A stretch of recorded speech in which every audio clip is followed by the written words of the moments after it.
Whenever we are asked bad questions about our spouses, our wife, the people we love so much, we immediately push back and we question the question. What kind of question is that? You're asking me about my husband's death. You are predicting his death when he's still alive and healthy and walking and talking.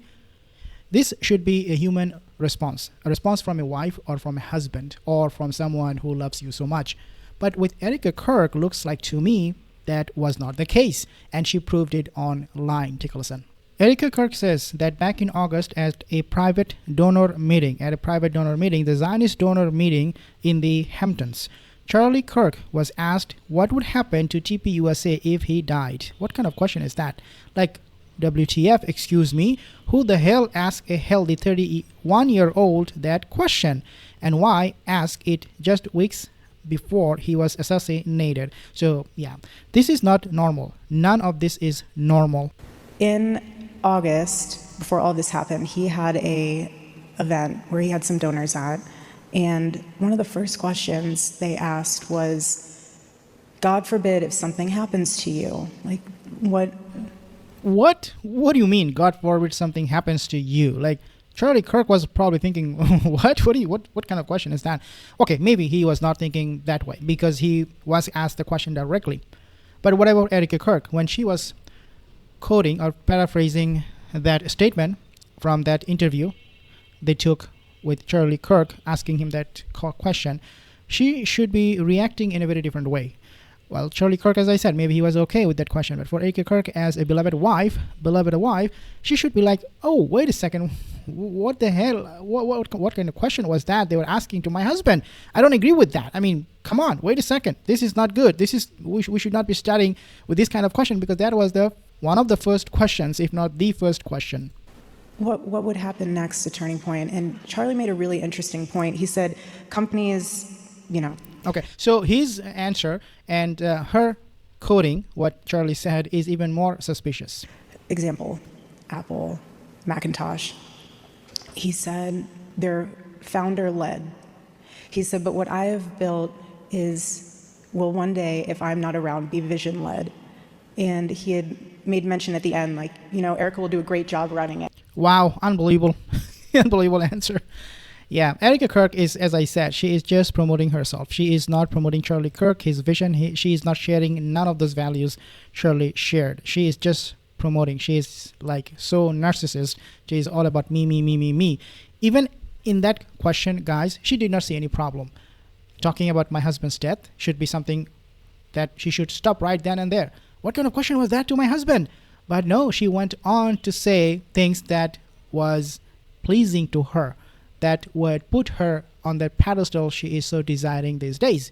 And guys, this is not a grieving wife. This is not a loving wife to me. I mean, if my wife talks like this, I'll be like, yeah, from the heaven or from the grave, like, yeah, you need to right then and there stop the questionnaire. What kind of question is that? Not elaborate on the answer from your husband, where she is quoting her husband was full in praise of his wife. Now, more interesting stuff, that was the same night, August 13, 2025, when Harrison Smith tweeted a friend close to Charlie Kirk told him, Charlie, quote, Charlie thinks Israel will kill him if he turns against them, end quote.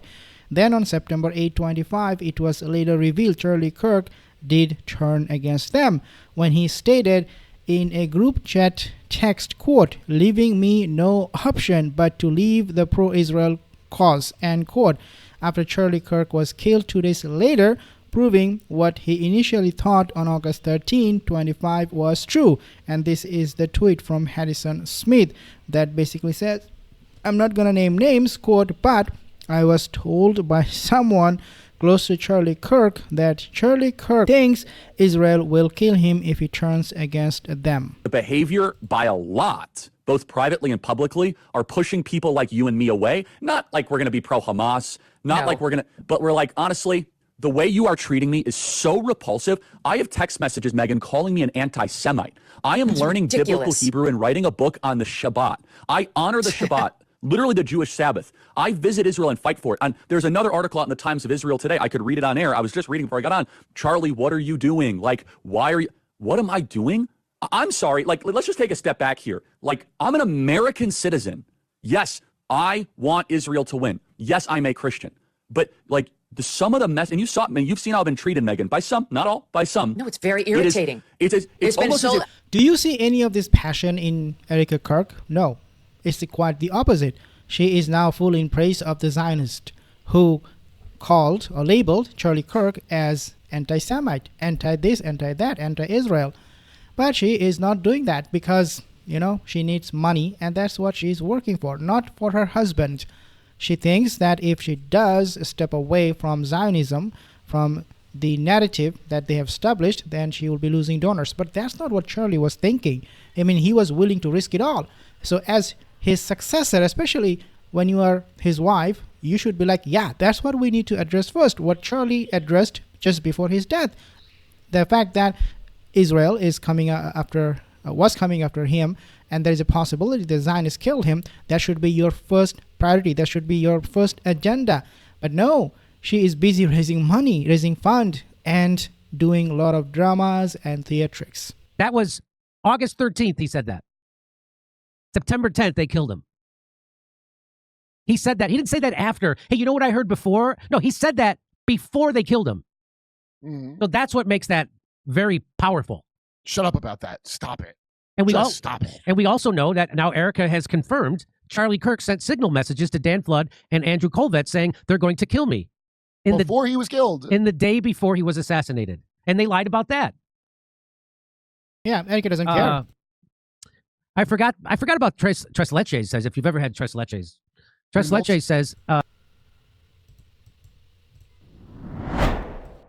here is Erika Kirk.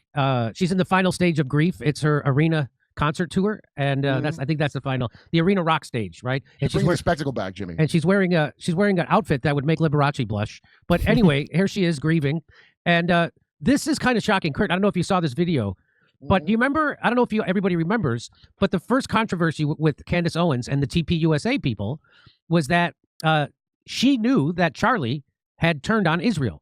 When we knew as well, because Israel's calling him an anti-Semite. Right. And how many weeks? So he was being called an anti-Semite, and he texted to people in his own organization, lost another Jewish donor, $2 million.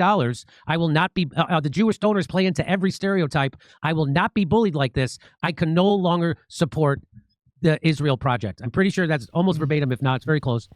And so the first controversy was that when he went on that weekend to meet all the big donors, they were bullying him.